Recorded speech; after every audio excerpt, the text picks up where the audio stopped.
It's going to get down to 23 degrees tomorrow night, apparently, which is absolutely ridiculous because it's about 76 degrees right now. So I have these bags of stuff, and this is our frost protection right here, among other things. But I figured since we're going to be doing this anyways, I might as well take you along. Is this going to be a brilliant, amazing video that will change your life? Probably not, unless you're facing the same frost I am, and you have no idea what to do. This is the sort of thing that they're doing to us with chemtrails and stuff, man. This is not normal. Have you read Garden Heat? The book Garden Heat? You really need to read the book Garden Heat, a Jack Broccoli novel. It's super important. So we've got the goats here grazing over this spot. They are eating the no matter where you put a goat, they get irritated and they go to the end of it. So they're eating up this side of it, which I'm going to till under pretty soon here and plant some other stuff. Probably yams, because that's pretty much all I want to grow. But we've got some issues here. This is the saddest thing. We put in this grocery row garden with such care. Look at this.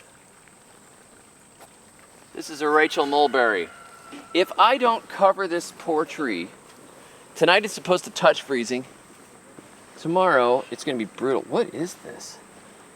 This has got buttons on it. It buttons. This is a really nice sheet. Nothing is too good for my garden. We spent, how much did we spend? $4.99. Oh my gosh. $4.99. So it looks like there's about 10 mulberries on this tree, which means if this sheet gets ruined, each one of those mulberries cost us 50 cents. That's a little steep. Oh, you're gonna help? I don't think I introduced you guys. This is not like one of those animal channels where I'm like, hey buddy, come on, hey, it's in the garden. Like every YouTube channel with 300 subscribers or less. But this is Relic. Come on, Relic, don't mess with that.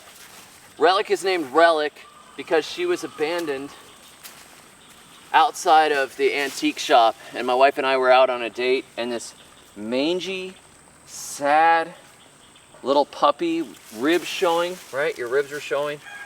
Horrible looking, very, very sad. This poor little dog comes up and she puts her little paw on my knee, and the woman there is like, I don't know what to do with this dog. This dog was dropped off. There's nothing I can do about it. I'm not gonna feed her because she's gonna stick around. And it was my son's birthday, and I'm like, I don't really have a present for him. Hey, how about a mangy dog? And that's how we ended up with the dog. It's one of those touching stories. I'm gonna show you this real close here. These are some of the grocery store potatoes that we planted in this grocery row garden. So there's some symmetry here. It's a grocery row garden, grocery store potatoes. And this is the way we're protecting them, just like that. That's it. If you have pine needles and leaves, pine needles hold together much better than regular leaves. They kind of interlock. So all you got to do is cover them over, and my kids are already on it. They are getting the potatoes covered all the way down this row. We know that we're going to get some damage. If a tree is still asleep, like this chestnut, I'm not worried about it. I'm not worried about the garlic. The garlic might get a little bit burned. I'm not particularly worried about this raspberry, which already looks horrible, and it can take temperatures down into the teens. This thing hopefully won't die, but it's supposed to be somewhat cold hardy. The goji berry's woken up, kind of like the goji berry. So I may sacrifice one of my precious sheets to cover this goji berry and this seedling plum, which I've just woken up. So this is 100% cotton. That's it. That's all we got to do. And it looks ridiculous.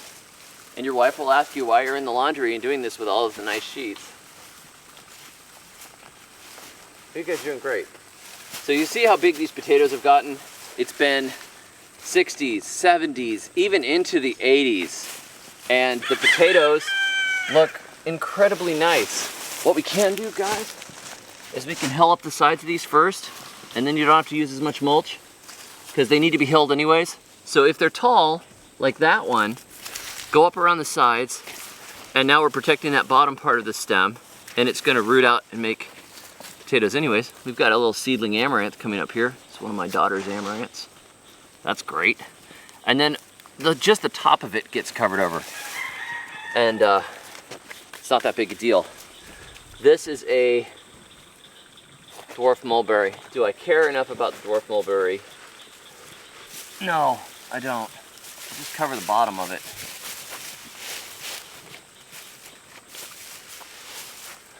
We just want to keep them from severe damage, and stuff that I actually really want to get fruit out of, we've got to get fruit out of. Like this peach. This is beautiful. Isn't this gorgeous? This thing's already getting pollinated. It's already putting out shoots. If we have a really big sheet, see how big this one is. The more we can get covered of it, the better.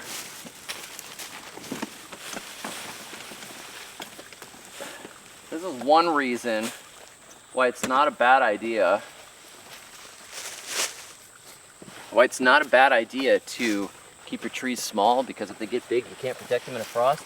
And there's one other trick that we're gonna do here, and that is we're pulling the mulch away from the tree. This is counterintuitive. A lot of you guys who live up north, you're like, wait a minute, don't you have to mulch heavily around trees to protect them? Like tender perennials and that sort of thing, right? You put a bunch of mulch around to protect it. Well, here in the south, we get these fast frost events where you've got an hour or so overnight, and it's really, really cold. Maybe 6 hours, maybe 8 hours, whatever. This ground here is all soaked with water, and water takes a lot of energy to freeze, and the ground takes a lot of energy to freeze. So if we bare the ground underneath all night long, the warmth is going to be coming up through this water, through this ground, this massive amount of thermal mass. If the mulch is here, it acts like a blanket. You don't get that effect. This is basically like having a heat moderation small space heater underneath this tree. So if we can cover it all the way, we can keep that trapped in there. These are really nice sheets. We're gonna have to do a lot of laundry. 100% cotton. They're all cotton. This one's too little. I need the biggest one possible. How big is that? Oh, that's nice. That's huge. Okay, that ought to do it. So we cover this puppy over here. Any area that we cover and protect won't be destroyed. Anything that we don't cover will be dead. It'll freeze down and be destroyed. I don't know if we can get this entire tree underneath this, but close. We've pinned sheets together to do this before. Now I'm just gonna throw some of the mulch back. Oh, come on! You know what we need? We need a pair of loppers. We'll just take this off. Don't make that face. It needs to happen. We'll lop this. We'll return to this later. We'll come back and take care of it. But what I'll do is throw the whole thing over. I want to show you something else. We need to be coming out here and harvesting these. See, the asparagus is already coming up. Look at how pretty that is. I love asparagus. Would you just take the big fat ones when they come up and leave the rest? Or you could just let them all grow the first year, but I'm a little greedy and I like asparagus, so. Early asparagus. Oh, it tastes awesome. Here. It's like nuts. It tastes good. Man alive. Isn't that good? That's a serious asparagus. That's homegrown biochar mineral asparagus. Can't get them that good from the store. The store doesn't make them like that.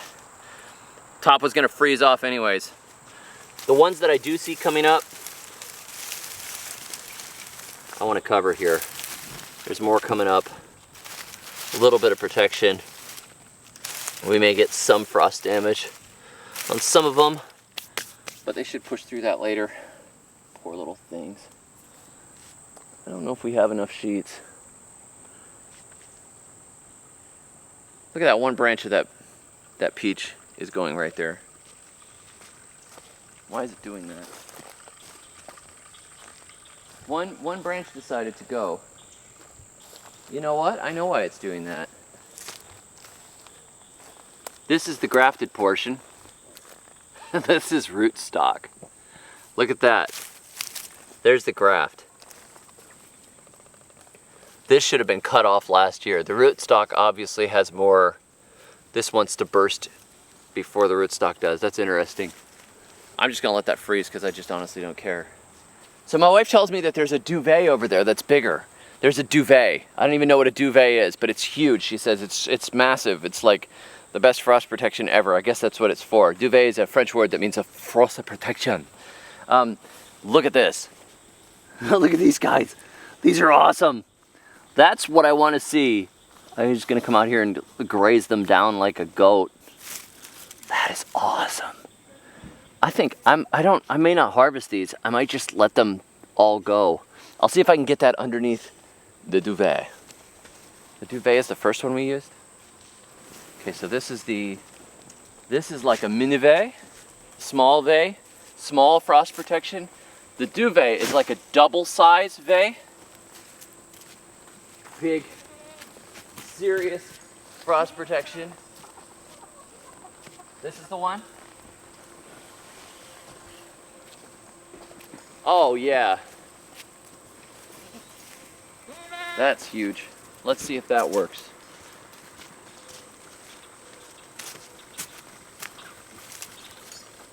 One thing I haven't checked is the potatoes that we all planted when my little nieces and nephews were here, to see if those potatoes are coming up. Yeah, that'll work. If I yank all this stuff out the side here, I'm just gonna use the mulch to throw over the corners because that's what a washing machine is for. And I may come out here and pin these things together if they look like they're gonna blow away. But that's probably enough frost protection to save all those blooms and maybe, Lord willing, get us a few peaches this year. Let's go down and see what the potatoes are doing in the rows, because we have these rows of potatoes that are real serious. And I'm hoping that because these ones that I planted out here, they already had long sprouts on them. If you remember when I planted them, the eyes had grown like that big already, so they're immediately right up over the top of the ground. But these ones out here, the eyes were mostly small and hadn't gotten that big yet. So we shall see. There's a couple of blooms on that plum over there I'm gonna have to look at.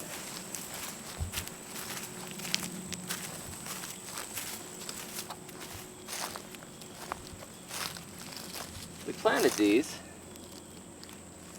with a lot of seeds, but I see absolutely no sign of growth. Weird weather. Oh, there's a few. Things will get better in a few weeks. Looks like this area is fine. I don't see any potatoes coming up yet. All this area that we planted looks like nothing. It's all nice and soft. If they were coming up, I'd just hill some soil over them, but they're not, which means over here is probably fine too.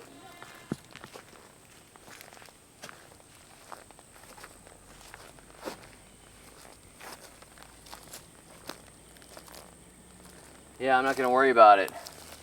That's good. It's like we're just ahead of it. Another couple of weeks of this weather and this would all be potatoes, and then we'd have our work cut out for us. Look at these strawberries. They're beautiful, but all of these blooms and fruit are going to be destroyed if we don't cover it. Fortunately, strawberries are super easy to cover. And in the handy dandy grocery row garden system, the beds are only 4 foot wide, so you don't have to extend a huge amount of effort or space to cover them. You just have to put down another $3 sheet. What did this one cost us? $3.99, oh my gosh. I'm not gonna count the strawberries, but that will be worth it. They're organic. We'll just get the strawberries on the other side too. For some reason, I stuck a pomegranate in the middle.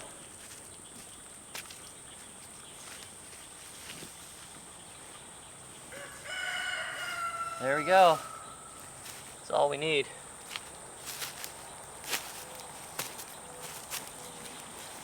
Pretty simple. If you're worried about stuff blowing around, obviously just weight it down with something.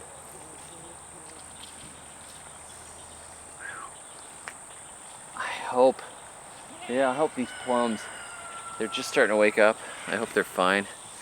Hope they haven't woken up too much. This is really a bad trick to play on a gardener. 70, 80, 70, 80, 70, 80, 60, 70, 80, 23.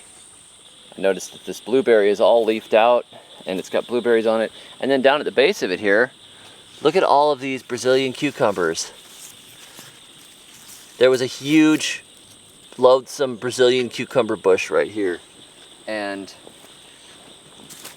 we let it go to seed, and I let some of them rot right in the rows here, which is it's my favorite way to plant stuff, is to let it plant itself. Throw rotten fruit around the garden, let some stuff fall on the ground, let some seeds show up wherever they wish, and there you go.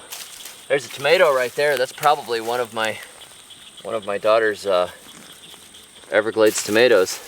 If it just gets enough cover, like if I make a little nest around it, like this, and I go like this, it will probably live through the frost. But then I'm probably gonna forget it and it will die underneath that. But that's natural. That's natural. That's permaculture. You just do stuff and forget it, and then things die. And sometimes they live. And it's all beautiful. It's all beautiful. Hi, I'm Jeff Lawton. We've got a lot of stuff going in here that we're trying to keep alive through the winter, and this cheap greenhouse has done just fine. Hopefully this is the last we need of it for this year. But we've got our cassava cuttings, our backup cassava cuttings here, and we've got some Everglades tomato that my daughter is growing out for her seed company. They're ahead, so they should be producing fruits and seeds pretty soon here. And all of these Everglades tomatoes right here that she's got in pots will get planted out, and that's big. And then we've got a lot of trees that are borderline tropicals and stuff. These barrels make all the difference. I don't have to put a heater in here because the thermal mass of these 55-gallon drums will keep this warm overnight. So we'll water this stuff really well. So there's a lot of water in here, which means more thermal mass. And then these things act like space heaters overnight and will keep the entire thing fine. And one of the reasons I haven't been making Dave's Fetid Swamp Water, notice the shirt, good gardeners use David the Good's patented Fetid Swamp Water for ills of man or garden, etc., is because they have all been consumed in thermal mass.